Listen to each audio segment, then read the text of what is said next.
नमस्कार, जय हिंद, वंदे मातरम। स्वागत है दोस्तों आपका हमारे इस YouTube चैनल में। दोस्तों, जैसा कि आप सब जानते हैं कि हरियाणा में जैसे जैसे चुनाव नजदीक आ रहा है वैसे वैसे राजनीतिक पार्टियों ने अपनी सभी तैयारियों को बहुत ही मजबूती के साथ पूरा करने में लगी हुई है। तो देखना यह होगा कि अब की बार हरियाणा के अंदर कौन सी पार्टी अपनी सरकार बना सकती है और कौन सी पार्टी को तगड़ा झटका लगता हुआ नजर आ रहा है।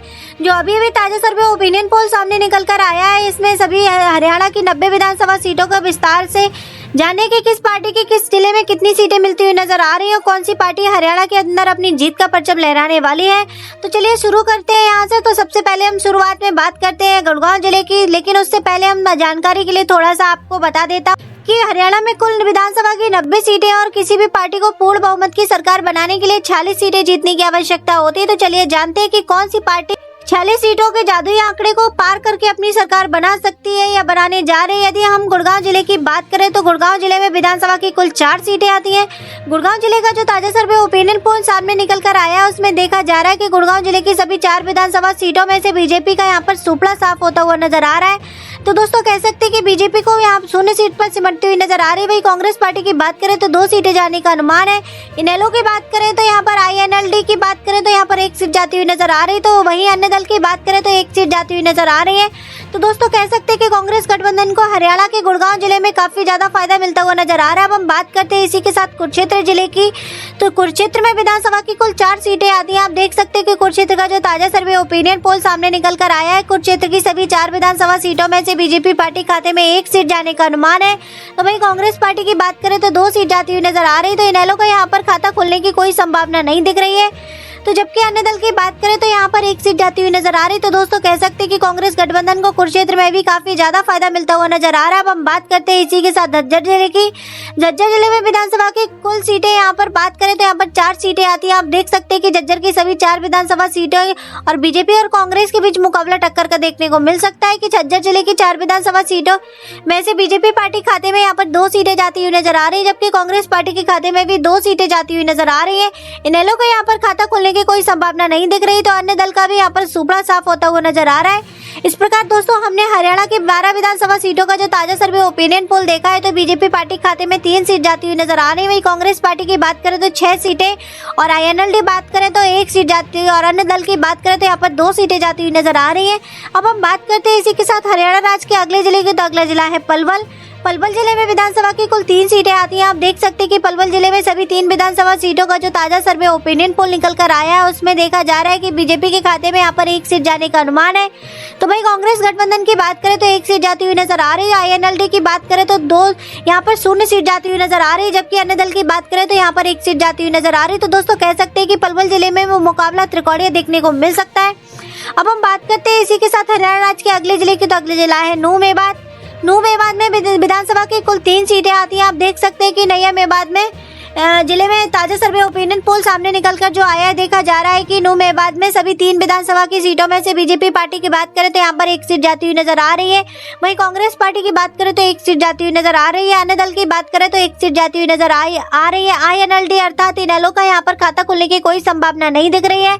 INLD का भी यहाँ पर सुपड़ा साफ होता हुआ नजर आ रहा है। अब हम इसी के दोस्तों साथ बात करते हैं हरियाणा राज्य के अगले जिले की। तो अगला जिला है जिंद।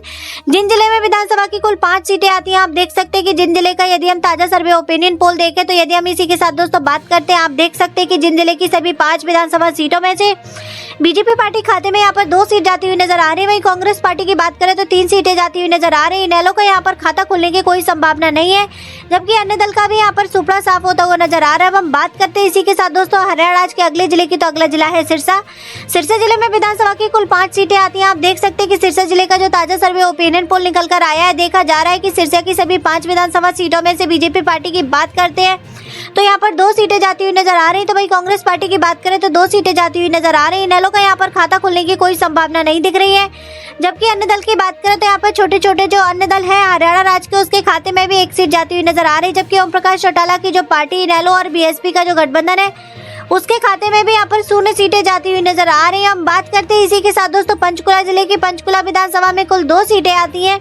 आप देख सकते हैं पंचकुला की 2 विधानसभा सीट कांग्रेस गठबंधन के खाते में जाती हुई नजर आ रही है। बीजेपी और इनेलो का यहाँ पर अन्य दल का खाता खुलता हुआ नजर नहीं आ रहा है, संभावना नहीं है। कह सकते हैं कि यहाँ पर सभी पार्टियों का सुपड़ा साफ होता हुआ नजर आ रहा है, जबकि कांग्रेस गठबंधन को यहाँ पर काफी ज्यादा फायदा मिलता हुआ नजर आ रहा है। अब हम इसी के साथ दोस्तों बात करते हैं हरियाणा राज्य के अगले जिले की, तो अगला जिला है फरीदाबाद। फरीदाबाद जिले में विधानसभा की कुल 6 सीटें आती हैं। आप देख सकते हैं कि फरीदाबाद की 6 विधानसभा सीटों का जो ताजा सर्वे ओपिनियन पोल सामने निकल कर आया, उसमें देखा जा रहा है कि बीजेपी पार्टी खाते में 1 सीट जाने का अनुमान है। वहीं कांग्रेस गठबंधन की बात करें तो 4 सीट जाती हुई नजर आ रही है। इनेलो का यहाँ पर खाता खुलने की कोई संभावना नहीं दिख रही है, जबकि अन्य दल की बात करें तो 1 सीट जाती हुई नजर आ रही है। तो दोस्तों कह सकते हैं कि फरीदाबाद जिले में कांग्रेस गठबंधन को काफी ज्यादा फायदा मिलता हुआ नजर आ रहा है, जबकि बीजेपी पार्टी और अन्य दलों का यहाँ पर नुकसान सामना करना पड़ सकता है। अब हम बात करते हैं इसी के साथ दोस्तों हरियाणा राज्य के अगले जिले की, तो अगला जिला है अंबाला। अंबाला जिले में विधानसभा की यदि हम कुल सीटों की बात करें तो यहाँ पर 4 सीटें देखने को मिलती हैं। आप देख सकते हैं कि अंबाला जिले का जो ताजा सर्वे ओपिनियन पोल सामने निकल कर आया है, जो अनुमानित आंकड़े सामने निकल कर आया, उसमें देखा जा रहा है कि बीजेपी पार्टी खाते में यहाँ पर 2 सीट जाने का अनुमान है। वहीं कांग्रेस गठबंधन की बात करें तो 1 सीट और इनेलो की बात करें तो 1 सीट, जबकि अन्य दल की बात करें तो यानी कि जो छोटे छोटे हरियाणा के अंदर दल है उसके खाते में भी 0 सीट जाती हुई नजर आ रही है। तो दोस्तों कह सकते हैं कि बीजेपी को अंबाला जिले में फायदा मिलता हुआ नजर आ रहा है, जबकि कांग्रेस को यहाँ पर नुकसान का सामना करना पड़ सकता है। अब हम बात करते हैं इसी के साथ दोस्तों हरियाणा राज्य के अगले जिले की, तो अगला जिला है कैथल। कैथल जिले में विधानसभा की कुल 4 सीटें आती हैं। आप देख सकते हैं कि कैथल जिले की 4 विधानसभा सीटों का जो ताजा सर्वे ओपिनियन पोल सामने निकल कर आया है, उसमें देखा जा रहा है कि बीजेपी पार्टी खाते में यहाँ पर 1 सीट जाती हुई नजर आ रही है। वहीं कांग्रेस का जो गठबंधन है 2 सीट बात करें तो यहाँ पर 2 सीटें जाती हुई नजर आ रही है। इनेलो की बात करें तो 0 सीट, जबकि अन्य दल की बात करते हैं तो यहाँ पर 1 सीट जाती हुई नजर आ रही है। तो दोस्तों कह सकते हैं कि कांग्रेस गठबंधन यहाँ पर कैथल जिले में काफी ज्यादा फायदा मिलता हुआ नजर आ रहा है। अब हम बात करते हैं इसी के साथ दोस्तों हरियाणा राज्य के अगले जिले की, तो अगला जिला है चरखी दादरी। चरखी दादरी में विधानसभा की कुल 2 सीटें आती हैं। आप देख सकते हैं कि चरखी दादरी की 2 विधानसभा सीटों का यदि हम ताजा सर्वे ओपिनियन पोल देखें या देख सकते हैं तो बीजेपी पार्टी और अन्य दल पार्टी का इनेलो का यहाँ पर खाता खुलने की कोई संभावना नहीं दिख रही है। तो दोस्तों कह सकते हैं कि चरखी दादरी की 2 विधानसभा सीटें कांग्रेस गठबंधन के खाते में जाती हुई नजर आ रही, तो कह सकते हैं कि कांग्रेस गठबंधन को यहाँ पर काफी ज्यादा फायदा मिलता हुआ नजर आ रहा है। अब हम इसी के साथ दोस्तों हरियाणा राज्य के अगले जिले की बात कर लेते हैं, तो अगला जिला है करनाल। करनाल जिले में विधानसभा की कुल 5 सीटें आती हैं। आप देख सकते हैं कि करनाल जिले की 5 विधानसभा सीटों का यदि हम ताजा सर्वे ओपिनियन पोल देखें तो देखा जा रहा है कि बीजेपी पार्टी खाते में 2 सीटें जाती हुई नजर आ रही है।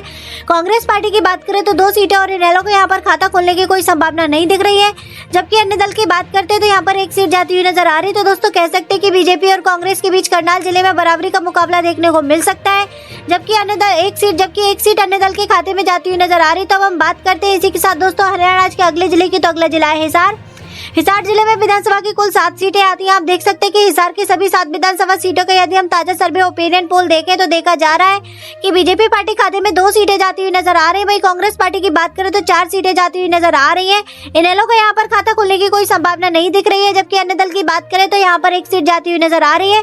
तो कह सकते हैं कि कांग्रेस का यहाँ पर हिसार जिले में काफी ज्यादा फायदा मिलता हुआ नजर आ रहा है। इस प्रकार हमने दोस्तों हरियाणा की 58 विधानसभा सीटों का जो ताजा सर्वे ओपिनियन पोल देखा है, आप देख सकते हैं कि बीजेपी पार्टी खाते में 17 सीटें जाती हुई नजर आ रही है। वहीं कांग्रेस पार्टी की बात करें तो 30 सीटें और आईएनएलडी की बात करें तो 2 सीटें, और जबकि अन्य दल की बात करें तो यहाँ पर 9 सीटें जाती हुई नजर आ रही है। तो दोस्तों कह सकते हैं कि कांग्रेस गठबंधन यहाँ पर लगातार फायदा मिलता हुआ नजर आ रहा है। और पूरे ओपिनियन पोल में आप हमारे साथ जरूर बने रहे, आपको पता चल जाएगा कि अब की बार 46 सीटों के आंकड़े को पार करने कौन सी पार्टी हरियाणा के अंदर अपनी सरकार बनाने जा रही है। अब हम बात करते हैं इसी के साथ दोस्तों हरियाणा राज्य के अगले जिले की, तो अगला जिला है फतेहाबाद।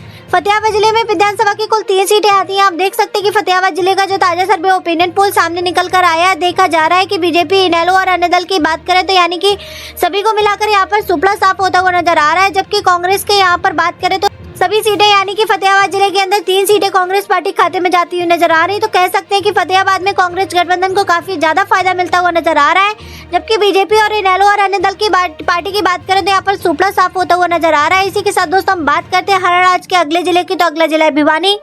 भिवानी जिले में विधानसभा की कुल 4 सीटें आती हैं। आप देख सकते हैं कि भिवानी की 4 विधानसभा सीटों का जो ताजा सर्वे ओपिनियन पोल सामने निकल कर आया है, देखा जा रहा है कि बीजेपी और कांग्रेस के बीच मुकाबला टक्कर का देखने को मिल सकता है, यह कि मुकाबला बराबरी का देखने को मिल सकता है। बीजेपी का यहाँ पर खाते में 2 सीटें जाती हुई नजर आ रही, तो वही कांग्रेस पार्टी की बात करें तो 2 सीटें जाती हुई नजर आ रही है। हरियाणा के अंदर इनेलो और अन्य दल के यानी कि कह सकते हैं कि भिवानी जिले में खाता खुलने की कोई संभावना नहीं दिख रही। तो दोस्तों कह सकते हैं कि यहाँ पर सुपड़ा साफ होता हुआ नजर आ रहा है। अब हम बात करते हैं इसी के साथ दोस्तों हरियाणा राज्य के अगले जिले की, तो अगला जिला है रेवाड़ी। रेवाड़ी जिले में विधानसभा की कुल 3 सीटें आती हैं। यहाँ देखा जा रहा है कि रेवाड़ी जिले की 3 विधानसभा सीटों का मुकाबला त्रिकोणीय देखने को मिल सकता है। तो दोस्तों हम कह सकते हैं कि बीजेपी पार्टी खाते में मात्र 1 सीट जाती हुई नजर आ रही है। कांग्रेस पार्टी के खाते में भी 1 सीट जाती हुई नजर आ रही है, जबकि इनेलो की बात करें तो यहाँ पर 1 सीट जाती हुई नजर आ रही है। अन्य दल का भी यहाँ पर खाता खोलने की कोई संभावना नहीं है। तो दोस्तों कह सकते हैं कि रेवाड़ी जिले में मुकाबला त्रिकोणीय और रोमांचक देखने को मिल सकता है। अब हम बात करते हैं इसी के साथ दोस्तों महेंद्रगढ़ जिले की। तो महेंद्रगढ़ में विधानसभा की कुल 4 सीटें आती हैं। आप देख सकते हैं कि महेंद्रगढ़ का जो ताजा सर्वे ओपिनियन पोल सामने निकल कर आया है, देखा जा रहा है कि महेंद्रगढ़ की 4 विधानसभा सीटों में से बीजेपी पार्टी खाते में मात्र 1 सीट जाती हुई नजर आ रही है। तो वहीं कांग्रेस की बात करते हैं तो 2 सीटें और इनेलो की बात करते हैं तो 0 सीट जाती हुई नजर आ रही है। तो अन्य दल की बात करें तो यहाँ पर 1 सीट जाती हुई नजर आ रही है। तो दोस्तों कह सकते हैं कि महेंद्रगढ़ जिले में कांग्रेस का यहाँ पर फायदा मिलता हुआ नजर आ रहा है। जब हम बात करते हैं इसी के साथ दोस्तों हरियाणा के अगले जिले की, तो अगला जिला है सोनीपत। सोनीपत में विधानसभा की कुल 6 सीटें आती हैं। आप देख सकते हैं कि सोनीपत की 6 विधानसभा सीटों का जो ताजा सर्वे ओपिनियन पोल सामने निकल कर आ रहा है, जो अनुमानित आंकड़े सामने आए हैं, देखा जा रहा है कि बीजेपी पार्टी खाते में यहाँ पर 3 सीट जाने का अनुमान है। वहीं कांग्रेस पार्टी की बात करें तो 2 सीटें और इनेलो की खाते में यहाँ पर कोई खाता खुलने की संभावना नहीं है, जबकि अन्य दल की बात करते हैं तो 1 सीट जाती हुई नजर आ रही है। तो दोस्तों कह सकते हैं कि सोनीपत जिले में बीजेपी का यहाँ पर काफी ज्यादा फायदा मिलता हुआ नजर आ रहा है, जबकि कांग्रेस को यहाँ पर थोड़े से नुकसान का सामना करना पड़ सकता है। अब हम बात करते हैं इसी के साथ दोस्तों पानीपत जिले की। पानीपत जिले में विधानसभा की कुल 4 सीटें आती हैं। आप देख सकते हैं कि पानीपत की सभी 4 विधानसभा सीटों का यदि हम ताजा सर्वे ओपिनियन पोल देखें तो आप देख सकते हैं कि बीजेपी और कांग्रेस के बीच मुकाबला यहाँ भी टक्कर का देखने को मिल सकता है। यदि हम कहें मुकाबला बराबरी का देखने को मिल सकता है। बीजेपी के खाते में यहाँ भी 2 सीट जाने का अनुमान है। वहीं कांग्रेस पार्टी की बात करें तो पानीपत में 2 विधानसभा की सीट जाती हुई नजर आ रही है। तो मुकाबला यहाँ भी बराबरी का देखने को मिल सकता है। अब हम बात करते हैं इसी के साथ दोस्तों हरियाणा के अगले जिले की। तो अगला जिला है रोहतक। रोहतक जिले में विधानसभा की कुल 4 सीटें आती हैं। आप देख सकते हैं कि रोहतक की 4 विधानसभा सीटों का यदि हम ताजा सर्वे ओपिनियन पोल देखें तो आप देख सकते हैं कि रोहतक की 4 विधानसभा सीटों में से बीजेपी पार्टी खाते में यहाँ पर 1 सीट जाती हुई नजर आ रही है। तो कांग्रेस पार्टी की बात करें तो यहाँ पर 2 सीटें जाती हुई नजर आ रही है। इनेलो की बात करें तो 1 सीट जाती हुई नजर आ रही है, जबकि अन्य दल की बात करते हैं तो 0 सीट जाती हुई नजर आ रही। तो दोस्तों कह सकते हैं कि हरियाणा का जो अंदर क्षेत्रीय पार्टियां जो है उनके खाते में यहाँ पर कोई भी खुलने की संभावना नहीं दिख रही है, जबकि बीजेपी के मुकाबले कांग्रेस को यहाँ पर 1 सीट की बढ़त मिलती हुई नजर आ रही है। अब हम बात करते हैं इसी के साथ दोस्तों हरियाणा के अंतिम जिले की। तो अंतिम जिला है यमुनानगर। यमुनानगर जिले में विधानसभा की कुल 4 सीटें आती हैं। आप देख सकते हैं कि यमुनानगर का जो ताजा सर्वे ओपिनियन पोल सामने निकल कर आया है, देखा जा रहा है कि बीजेपी पार्टी खाते में मात्र 1 सीट जाती हुई नजर आ रही है। कांग्रेस पार्टी के खाते में 3 सीटें और इनेलो और अन्य दल की बात करते तो यहाँ पर खाता खुलने की कोई संभावना नहीं दिख रही है। तो दोस्तों कह सकते हैं कि यमुनानगर में भी बीजेपी को और कांग्रेस को यहाँ पर काफी ज्यादा फायदा मिलता हुआ नजर आ रहा है। इस प्रकार दोस्तों हमने हरियाणा की 90 विधानसभा सीटों का जो ताजा सर्वे ओपिनियन पोल देखा है। आप देख सकते हैं कि जो यहाँ का ताजा सर्वे ओपिनियन पोल निकल कर आया है उसमें देखा जा रहा है कि बीजेपी पार्टी खाते में 28 सीटें जाने का अनुमान है। वहीं कांग्रेस पार्टी के खाते में 47 सीटें और आईएनएलडी की बात करें तो 4 सीटें। वहीं अन्य पार्टी की बात करें, अन्य दल की बात करते हैं तो छोटे छोटे जो दल है हरियाणा के अंदर उनके खाते में 11 सीटें जाती हुई नजर आ रही है। तो वहीं ओपिनियन पोल के आधार पर अब की बार हम कह सकते हैं कि कांग्रेस अपनी सरकार बना सकती है, क्योंकि मैंने इस वीडियो के शुरू में ही आपको बताया था कि किसी भी पार्टी को हरियाणा के अंदर 46 सीटें के आंकड़े पार करना होता है, जबकि 40 सीटों में जादुई आंकड़े पार करके कांग्रेस के खाते में 47 सीटें जाती हुई नजर आ रही। तो इस ओपिनियन पोल के आधार पर अब की बार हम कह सकते हैं कि कांग्रेस अपनी सरकार बनाने जा रही है। तो साथियों आपको क्या लगता है कि अब की बार किसकी सरकार बनेगी और किसकी सरकार बनते देखना चाहते कमेंट्स करके जरूर बताएं, क्योंकि जनता की राय लोकतंत्र को मजबूत बनाने के लिए महत्वपूर्ण होती है। इसलिए अपनी कीमती राय अवश्य दें और वीडियो को अच्छी लगी हो तो वीडियो को लाइक करें, चैनल को सब्सक्राइब कर लें, क्योंकि देश विदेश की ताजी खबरें